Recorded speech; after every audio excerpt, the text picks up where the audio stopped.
کر کے کہہ دیا وما علینا الا البلاغ، خط لکھ کر کہہ دیا وما علینا الا البلاغ، پوسٹر لگا کر کہہ دیا وما علینا الا البلاغ. یہ کوئی کام کسی نبی کا نہیں ہے. اپنی ذات سے چل کر جانا، اپنی بیوی کو، اپنے بچوں کو، اپنے وطن کو، اپنے کاروبار کو، اپنے گھرانے کو، ہر ایک کو چھوڑ کر نکلنا. یہ کہ ہر ایک کو چھوڑ کر اس لیے نکل رہا ہوں تاکہ بے غرض ہو کر نکلوں، اغراض کو چھوڑ کر جاتا ہوں.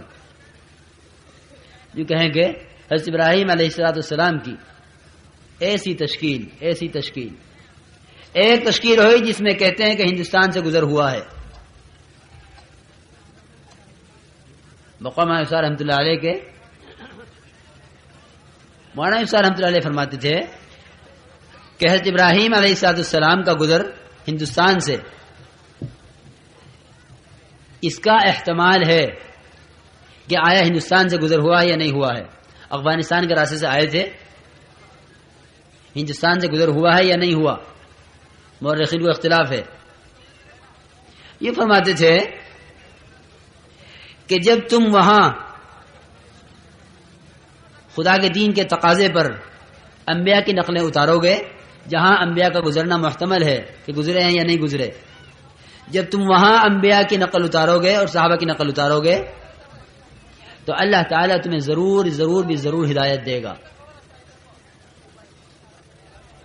اور پھر فرماتے تھے کہ وہ عرب ممالک اور وہ علاقے جہاں انبیاء کے مسکن ہیں، جہاں انبیاء یقیناً وہاں انبیاء کا گزر ہوا ہے، یا وہ علاقے جہاں انبیاء نے محنتیں کی ہیں، اگر وہاں گزرو گے تو جب تمہیں کھلی آنکھوں مددیں یہاں نظر آ رہی ہیں خدا کے دین کے تقاضوں پر قدم اٹھانے پر، جب تمہیں کھلی مددیں وہاں نظر آ رہی ہیں جہاں انبیاء کا گزر ہوا یا نہیں ہوا، تو جب تم وہاں جا کے محنت کرو گے جہاں انبیاء کا گزر یقینی ہے، جہاں انبیاء کے مساکین ہیں اور انبیاء کے وطن ہیں اور انبیاء کی جگہیں ہیں، وہاں تمہیں کیوں نہیں ہدایت نظر آئے گی اور وہاں تمہیں کیوں نہیں نصرت کھلی نظر آئے گی.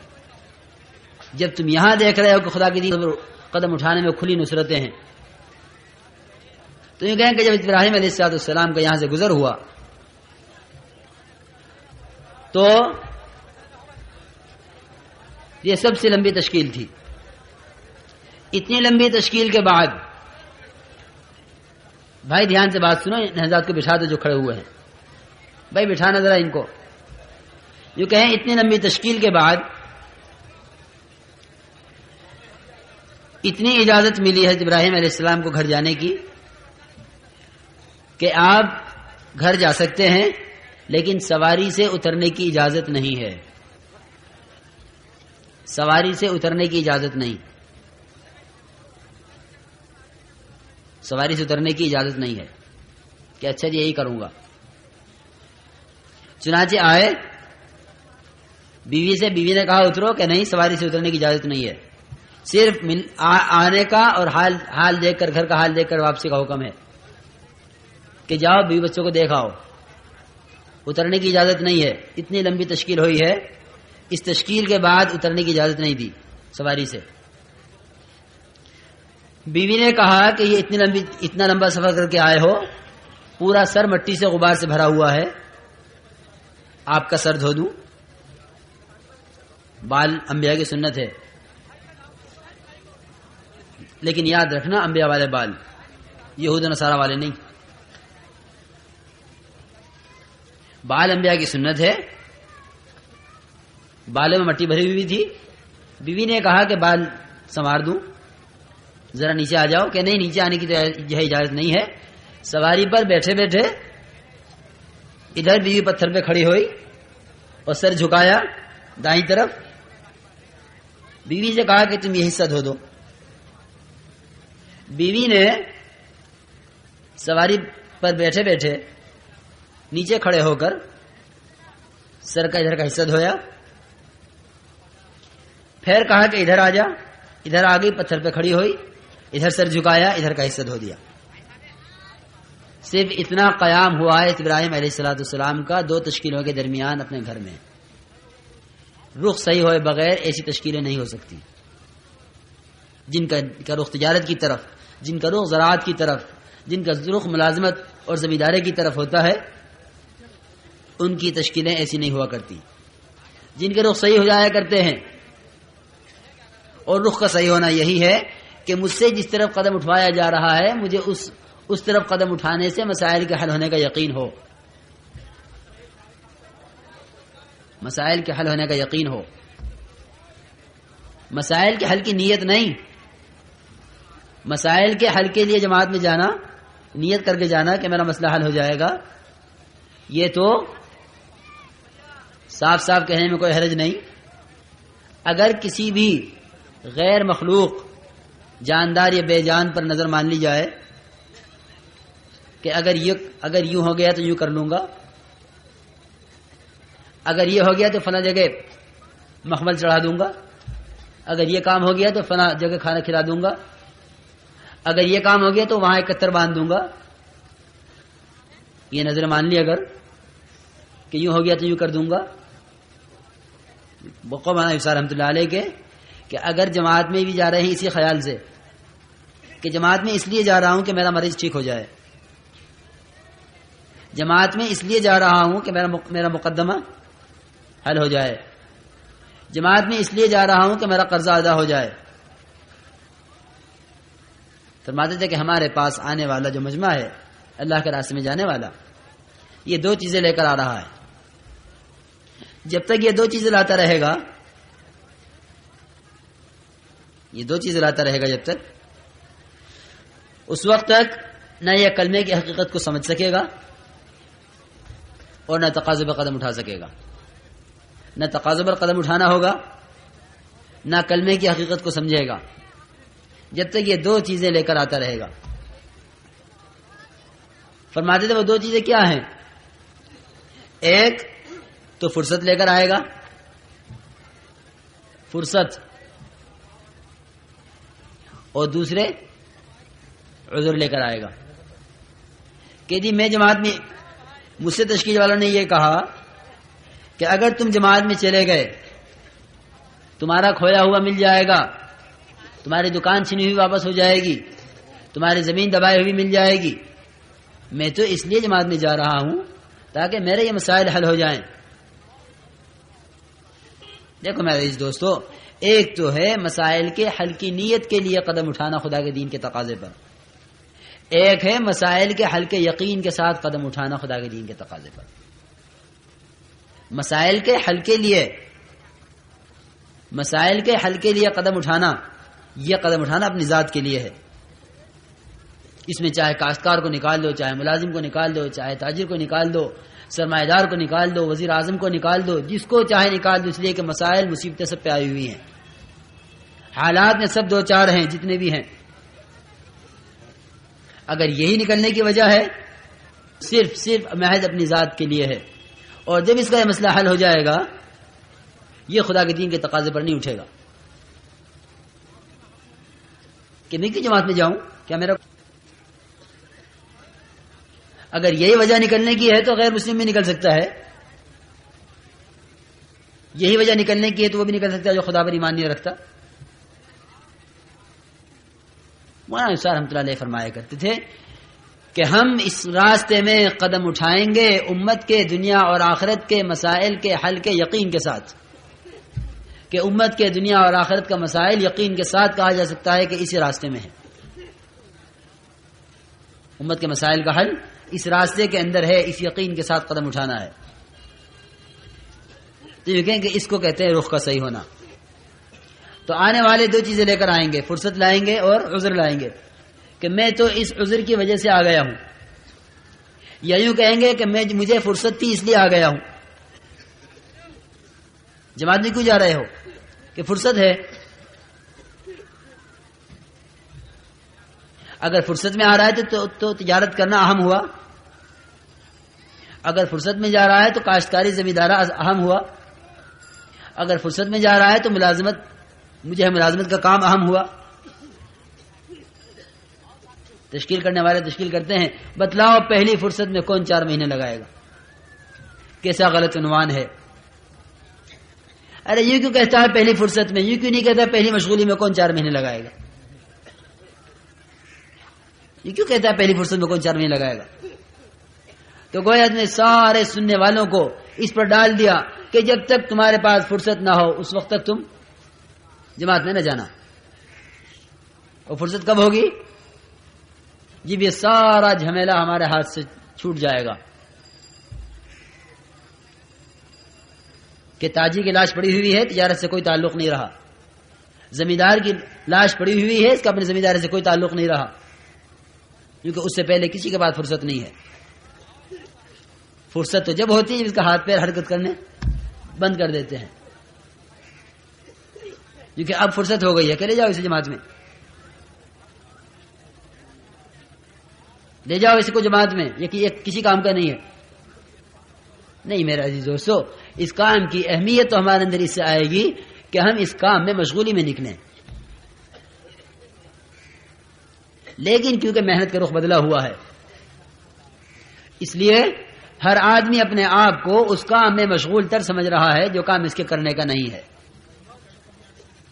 قرآن میں کہیں نہیں فرمایا ہم نے تمہیں تاجر بنایا ہے، ہم نے تمہیں کاشتکار بنایا ہے، ہم نے تمہیں زمیندار بنایا ہے. اگر کہیں تجارت کا لفظ آیا بھی ہے تو کیا کہا ہے؟ هل ادلکم علی تجارت تنجیکم من عذاب علیم. آیا غفلت والی تجارت عذاب علیم سے نجات دلا سکتی ہے؟ کہ جو تجارت غفلت میں ڈالے ہوئے خدا کے دین کی محنت سے وہ نجات دلا سکتی ہے؟ رجال اللہ تلہیہم تجارت ولا بیع عن ذکر اللہ، جو کہ تجارت وہ والی تجارت، وہ تھے مرد میدان جو تجارت کیا کرتے تھے کہ ان کی تجارت ان کو خدا کے ذکر سے غافل نہیں کرتی تھی. کیا مطلب ہے؟ کہ تجارت میں خدا کے دین کے احکامات، کہ اس تاجر کو دیکھو تو خدا یاد آئے کہ کیسا انصاف والا ہے. اللہ بھی انصاف والے ہیں، یہ بھی ظلم نہیں کرتا. وما یظلم ربک وما کان یظلم ربک احدا، کہ تیرا رب بھی کسی پہ ظلم نہیں کرتا. وما ربک بظلام للعبید، یہ بھی ظلم نہیں کرتا، اس کا رب بھی ظالم نہیں ہے. اسے کہتے ہیں ذکر تجارت کا، کہ یہ آدمی اپنی تجارت میں ذاکر ہے، کہ اپنی تجارت معاملے کا اتنا صاف ہے کہ خدا یاد آ جائے دیکھ کر کہ ہاں خدا کا حکم زندہ ہو رہا ہے، کہ یہ تاجر پابند ہے.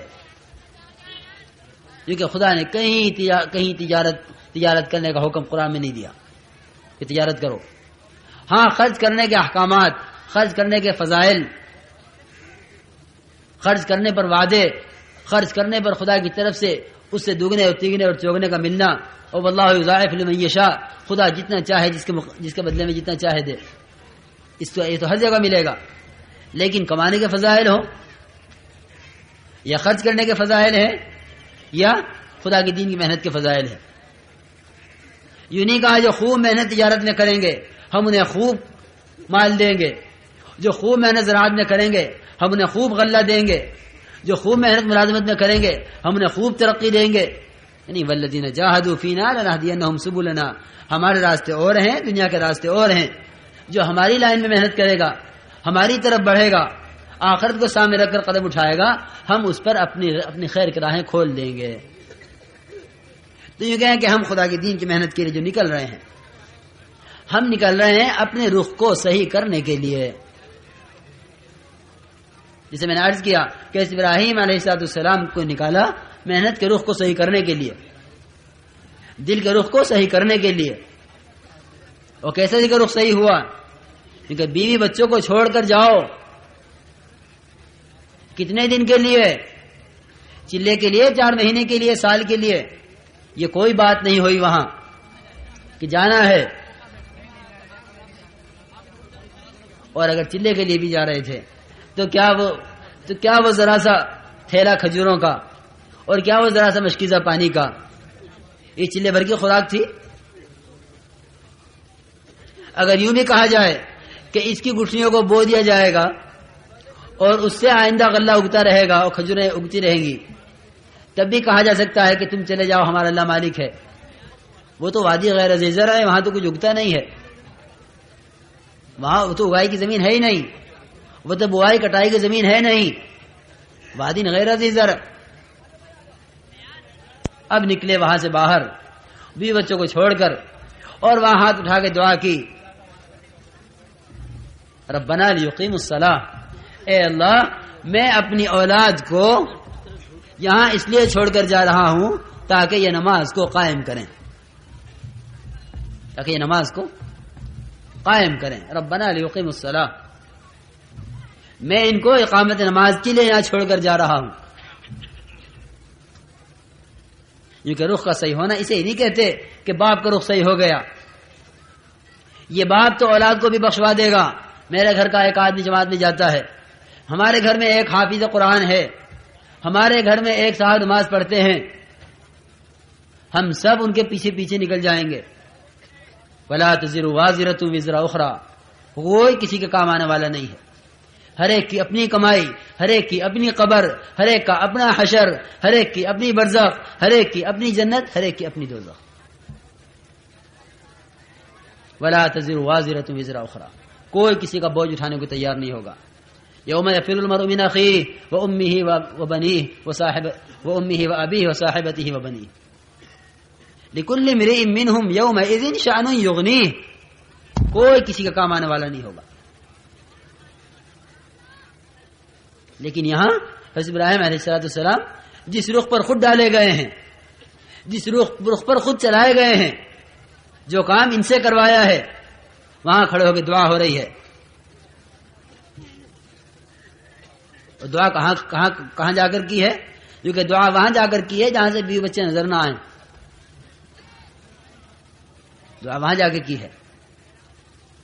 جس طرح وہاں آنکھوں پٹی باندھی ہے ذبح کرتے وقت حضرت اسماعیل علیہ السلام کو، وہاں آنکھوں پٹی اس لیے باندھی ہے کہ خدا کے حکم میں اپنی محبت شامل نہ ہو جائے، اپنی غرض شامل نہ ہو جائے، بحث خدا کے حکم پر ذبح کر رہا ہوں، اس لیے آنکھوں پر پٹی باندھی ہے کہ بالکل آنکھوں پر پٹی باندھو اپنی اغراض سے، کہ میرا خدا کی راہ میں نکلنا، میرا خدا کے حکم پر چلنا بالکل بلا غرض ہے۔ جس طرح وہاں ذبح کرتے ہوئے آنکھ پر پٹی باندھی ہے، اسی طرح یہ دعا جو اپنی اولاد کے لیے اقامت نماز کے لیے دعا مانگی جا رہی ہے، کیونکہ یہ دعا بھی حضرت ابراہیم علیہ السلام نے وہاں جا کے مانگی ہے جہاں سے اولاد نظر نہ آئے، ورنہ اولاد دیکھ کے یوں سوچ رہی ہوتی کہ ابراہیم ہمارے لیے کھانا مانگ کے جا رہے ہیں۔ اور کیا دعا کی؟ یہ نہیں فرمایا ربنا لیتجروا، ربنا لیزرعوا، اے اللہ یہ تجارت کریں اور زراعت کریں اور پھلے پھولیں اور یہ بھی کھائیں، ان کی اولادیں بھی کھائیں اور ان کی نسلیں بھی کھائیں، میں نے محنت کر لی ہے، میں نبی ہوں، میں تیرا برگزیدہ بندہ ہوں، میں نے یہ سارے مجاہدیں مشقتیں اٹھائی ہیں، میں نے تیرے لیے اولاد کو ذبح کیا ہے، میں نے تیرے حکم پر بیوی بچوں کو یہاں ڈالا ہے فقر و فاقے میں، اب تو اس سب کے مقابلے بدلے میں ان کے کھانے پینے کا انتظام کر۔ نہیں، ربنا لیقیم الصلاۃ، ان کو تو اقامت نماز پر ڈال دے، ان کو اس کام پر ڈال دے جس کام پر مجھے ڈالا تھا کہ ان کا رخ صحیح کر دے۔ اقامت نماز رخ صحیح کرنے ہی کو کہتے ہیں، اقامت نماز، بلکہ یہ ترجمہ ہے مفسرین کا اقامت نماز کے بارے میں کہ رخ صحیح ہو دل کا، دل کے رخ صحیح ہونے کو کہتے ہیں اقامت نماز۔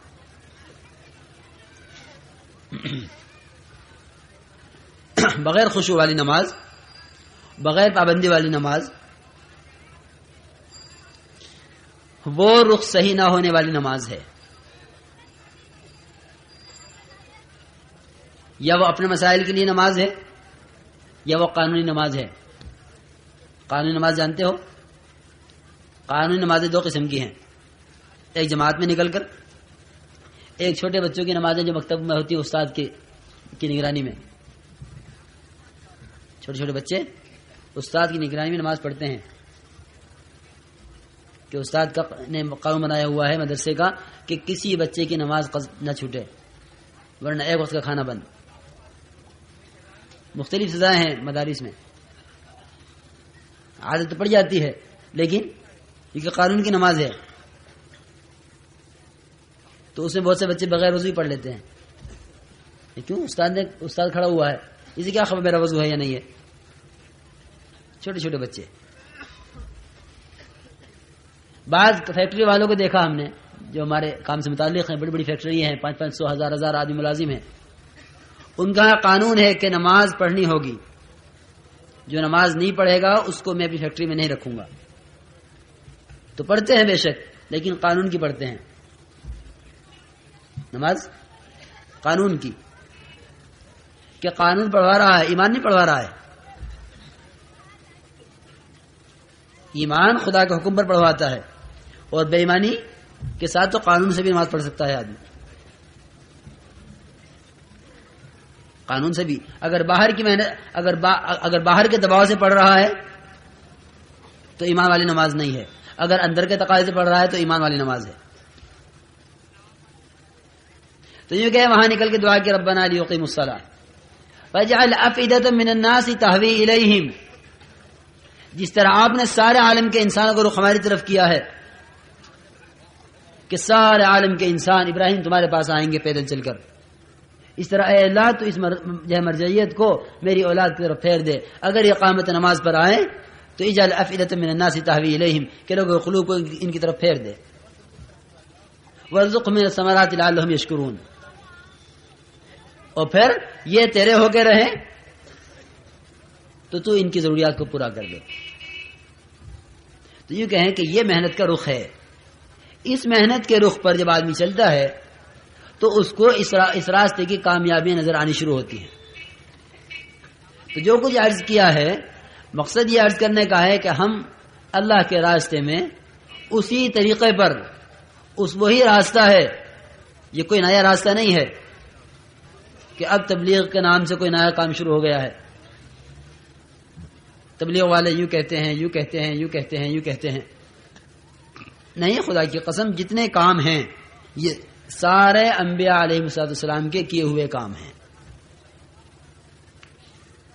دلائل کے ساتھ انبیاء کے کیے ہوئے کام ہیں سب. گشت انبیاء کی سنت ہے، کام کی ریڑھ کی ہڈی کی طرح ہے اصل.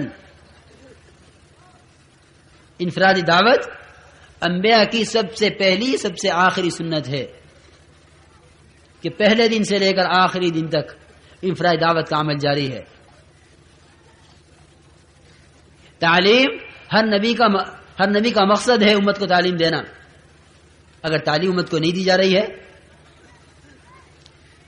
تو انبیاء کی بعثت جو انسانوں کو اس راستے پر لانا جس سے انسان میں اور جانور میں امتیاز پیدا ہو جائے، وہ عمل نہیں ہو سکتا اگر تعلیم نہیں ہے.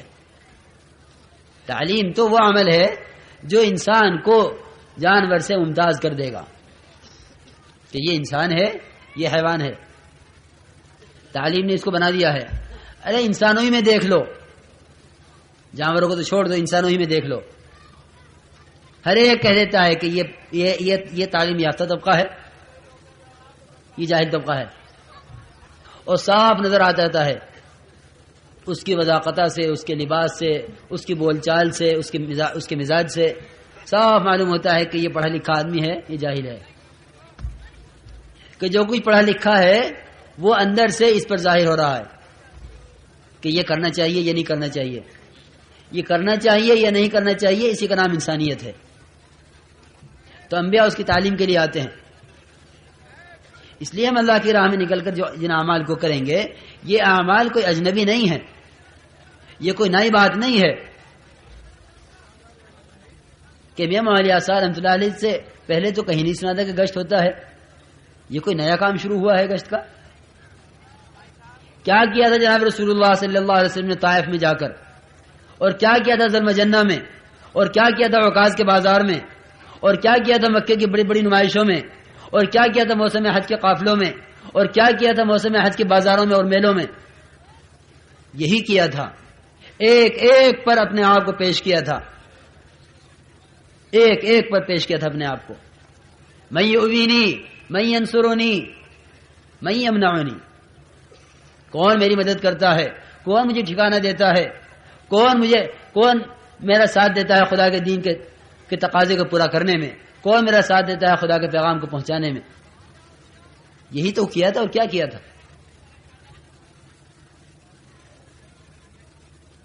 یہاں کے 13 سال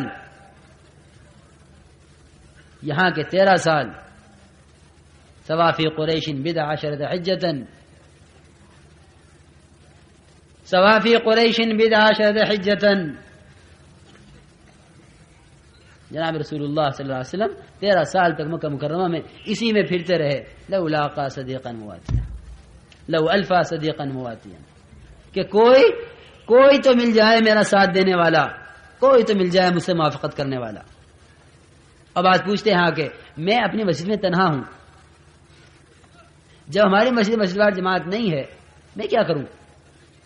میں تو اپنی مسجد میں اکیلا ہوں. کام تو جب ہوگا جب کچھ افراد ہوں گے. کیا جناب رسول اللہ صلی اللہ علیہ وسلم تنہا نہیں تھے؟ پوری بستی میں نہیں، اپنی مسجد میں نہیں، اپنے محلے میں نہیں، اپنے ضلع اپنے صوبے میں نہیں، خدا کی قسم پوری دنیا میں تنہا تھے، پوری دنیا میں تنہا. لیکن 13 سال تک لو لاقا صدیقا مواتیا، لو الفا صدیقا مواتیا، کہ ایک کو نصیحت، ایک کو خدا کی یاد دلانا، ایک کو پکڑ کر خدا کی طرف اس کا رخ کرنا، ایک کی خوشامد کرنا. پھر اس میں آپ نے ہماری جماعت کا رخ وہاں بنا دیا، وہاں ہمارے ساتھ یہ ہوا، آپ نے ہمارا رخ وہاں کا بنا دیا، وہاں ہمارے ساتھ یہ ہوا، ہمیں اس رخ پر نہیں جانا، ہمیں اس رخ پر نہیں جانا. اگر ہر کام کرنے والا، ہر گشت کرنے والا، خدا کی راہ میں نکلنے والا صرف اتنا سوچ لے کہ جناب رسول اللہ صلی اللہ علیہ وسلم نے جو ہمارے محسن ہیں، جو ہمارے شفیق ہیں، جو ساری امت کے اوپر، ساری امت کی ماؤں کی شفقت سے زیادہ شفقت کرنے والے ہیں، کیا تکلیفیں اس کام میں اٹھائی ہیں، کن پر محنت کی ہے، اس پہ کیا پڑا، اس پر کیا ملا ہے آپ کو؟ کوئی لائن اذیت کی زبان سے یا ہاتھ سے یا ہتھیار سے یا پتھروں سے، کسی لائن کی آپ کی بیٹی کو تکلیف پہنچانے کے راستے سے، آپ کے خاندان کو اجاڑنے کے راستے سے کوئی تکلیف کسی راستے کی تو بتا دو کہ بھائی یہ راستہ ایسا رہ گیا تھا کہ جس کے ذریعے سے جناب رسول اللہ صلی اللہ علیہ وسلم کو تکلیف نہیں پہنچائی گئی. طائف سے واپسی میں آپ کے جوتے خون سے بھرے ہوئے تھے، دونوں طرف صفیں بیٹھی ہوئی تھی نوجوانوں کی، یہاں سے گزریں گے، ہر ایک کے ہاتھ میں پتھر ہیں، ہر ایک پتھر مار رہا ہے. امت اس پر آنے کو تیار نہیں. خدا کی قسم جس طرح آج گشت ہے وہی گشت ہے جو جناب رسول اللہ صلی اللہ علیہ وسلم کا گشت تھا. اگر آج یہ ساری تکلیفیں اٹھائی جائیں، آج یہ ساری تکلیفیں اٹھائی جائیں تو جناب رسول اللہ صلی اللہ علیہ وسلم کو ایک پھانس کے لگنے کے بقدر جو تکلیف اٹھانی پڑی ہے اس کا بھی حق ادا نہیں ہو سکتا، اس کا بھی نہیں حق ادا ہو سکتا. جس کو جس پر بھیج دیا جائے وہ پابند ہو کر چلے، اپنے آپ کو یوں سمجھے کہ میں نبی کی طرح گشت کرنے نکلا ہوں، میں نبی کی طرح تعلیم دینے نکلا ہوں، میں نبی کی طرح سیکھنے نکلا ہوں، میں نبی کی طرح خدمت کے لیے نکلا ہوں، میں نبی کی طرح نبی کی چال چلنے کے لیے نکلا ہوں. یہ ہمارے نکلنے کا مقصد ہے کہ ہمارے اندر وہ تمام اعمال دعوت کے اعمال کے ذریعے سے آ جائیں جو جناب رسول اللہ صلی اللہ علیہ وسلم خدا کے یہاں سے لے کر آئے ہیں. جمیع ما جاء به النبی صلی اللہ علیہ وسلم، جو کچھ آپ لے کر آئے ہیں خدا کے یہاں سے، وہ تمام کا تمام ہمارے اندر کیسے آ جائے. ہم اس پہ ادھر ادھر نہ دیکھو، دھیان سے بات سنو. ہم اس کام کے لیے نکلے ہیں کہ وہ تمام باتیں ہمارے اندر زندہ ہو جائیں، ہمارے اندر پیدا ہو جائیں. یہ ہمارے نکلنے کا مقصد ہے. لیکن یہ سب چیزیں اپنے اندر کیسے آتی ہیں؟ کیونکہ یہ راستہ اپنے آپ کو پابند کرنے کا ہے. انسانیت نام ہی پابندی کا ہے، ورنہ حیوانیت ہے کہ جانور ہے کوئی پابندی نہیں ہے، جہاں چاہے منہ مارے، جس کو چاہے ٹکر مار دے، جس کا چاہے کھا جائے، جہاں چاہے بھاگ جائے، جب چاہے مالک سے بے قابو ہو جائے. جانور پنا ہے، حیوانیت ہے. پابندی ہی کا نام انسانیت ہے، اور کوئی پابندی نہ ہو تو حیوانیت ہے، بے لگام ہو جانا ہے. ہم اللہ کے راستے میں نکل کر اپنے آپ کو پابند بنا کر چلیں گے. پابند کس کا؟ جو کہ پابند اللہ کا. ہم اللہ کا راستے میں نکلے ہیں، امیر کے راستے میں نہیں نکلے ہیں. امیر صاحب یوں کرنے کو کہہ دیں گے تو کر لوں گا. پھر آ گئے امیر صاحب کے پاس، امیر صاحب آپ مجھے اس کی اجازت دے دیجئے، میں یوں کر لوں. نہیں بھائی، امیر صاحب بڑے سخت ہو. ایمان کی تازگی اور دینی معلومات کے اضافے کے لیے بہترین کوالٹی کی شاندار audio cassette, Islamic audio cassette, سبھی طرح کے نعت، تقریر، قرات اور استماعت کے ہوئے بیانات کے شاندار audio cassette, Islamic audio cassette. Islamic audio cassette خریدنے کے لیے اسلامک آڈیو کیسٹ سینٹر 231 بستی نظام الدین، نئی دلی 13.